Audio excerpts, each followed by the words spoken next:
उदे ग आंबे उदे या मालिकेमध्ये आजच्या एपिसोडमध्ये काय होणार आहे ते आपण पाहूया.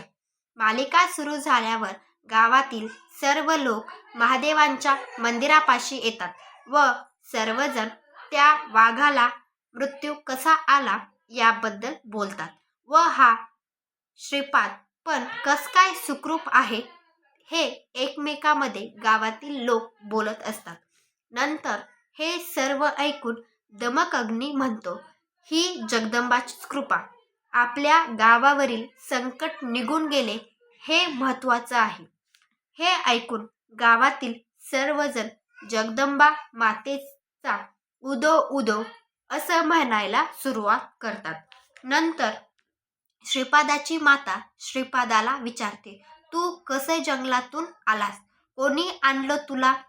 तेव्हा तो फक्त गौराई गौराई असं म्हणायला सुरुवात करतो.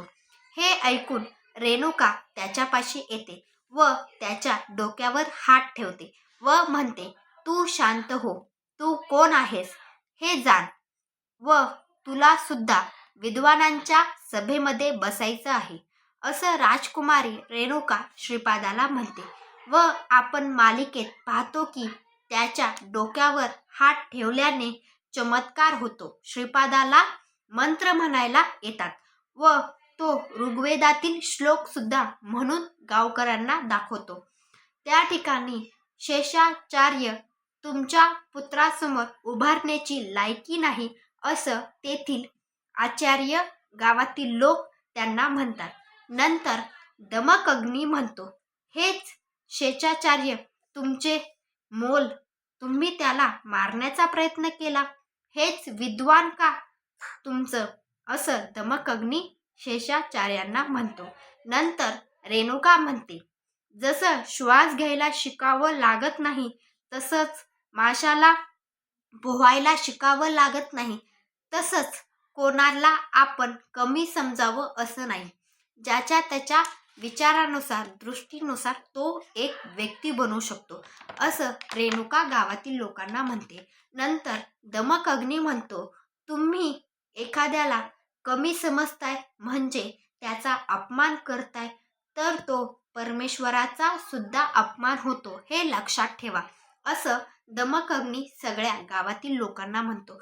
तो म्हणतो, तुम्ही या श्रीपादावर खूप गोष्टी बोलल्या आहेत, त्याचा खूप ठिकाणी अपमान केला आहे, ज्यामुळे शेषाचार्यांना असं वाटलं की माझा मुलगा खूप कमी आहे, म्हणजे त्याला काहीच येत नाही, त्याची कमतरता नाहीये माझ्यासोबत उभारण्याची, असं तुम्हीच त्यांच्या दृष्टीमध्ये आणलात, असं दमक अग्नी सगळ्या गावातील लोकांना म्हणत असतो.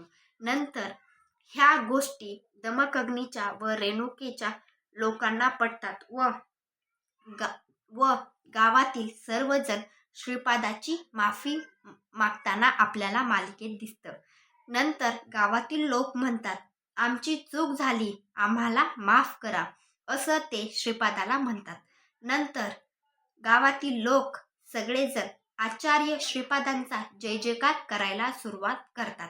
नंतर रेणुका म्हणते श्रीपादाला, नव्या आयुष्याला सुरुवात करा, सगळ्यांना नमस्कार करा, सगळ्यांचा आशीर्वाद घ्या.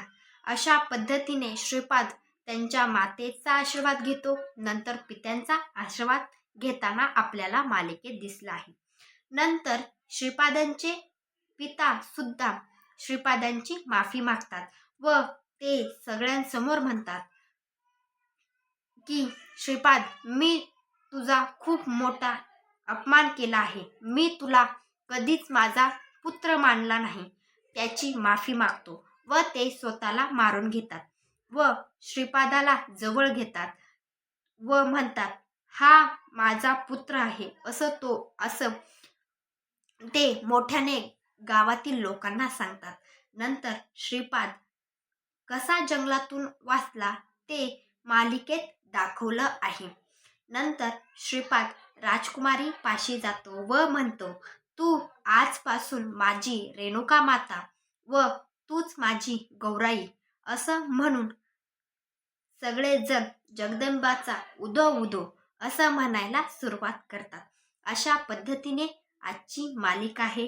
तुम्हाला हा एपिसोड खरंच आवडला असेल तर एक लाईक आणि एक सबस्क्राईब नक्की करा. त्याच्यासमोर त्याच्या पुढे काय झालंय ते आपण पाहू. नंतर तेथून रेणुका चालताना आपल्याला दिसते व तिचे पावलं उमटताना आपल्याला मालिकेत दिसतं व त्या पाऊलावर एक एक पाऊल पाठीमागून कोणीतर देताना आपल्याला मालिकेत दिसत आहे. नवीन चेहरा मालिकेमध्ये येणार आहे हे आपल्याला मालिकेतून दिसत आहे.